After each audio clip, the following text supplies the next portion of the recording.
When we talk about resilience to floods and other climate hazards within a community, it's not enough to simply come up with solutions and implement them. What is essential is to work with the community to develop these solutions. If we want long-lasting impact, we have to put the community first and take the necessary time to really understand their specific needs.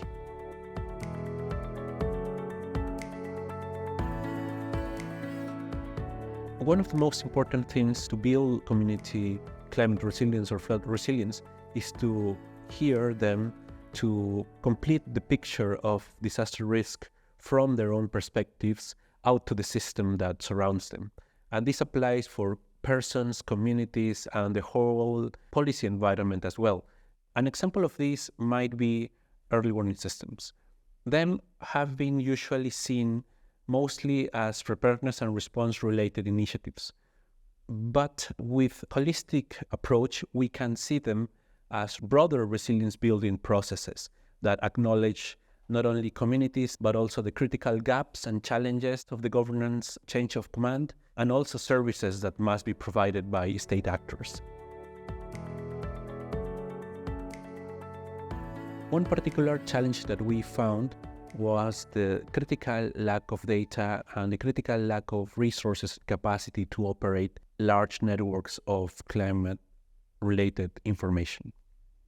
As a consequence, one of the interventions that we developed was to deploy low-cost open-source climate stations so that they can be installed alongside local communities and operate alongside the Weather Service of Peru. This has allowed us to tailor and design long-term processes that allow for deep impact to be seen. This has also been backed up well with the adaptive management style of the Alliance. As part of the Alliance, we are expanding our scope so that we can address other climate hazards, such as wildfires. Early warning systems respond to a critical need, which is how to prevent the loss of lives, how to prevent the loss of livelihoods.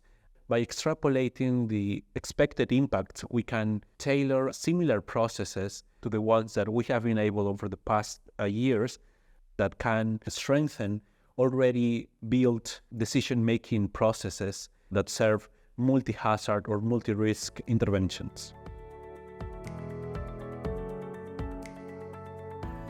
So that we can maximize impact and develop solutions, a state actor must collaborate with non-state actors.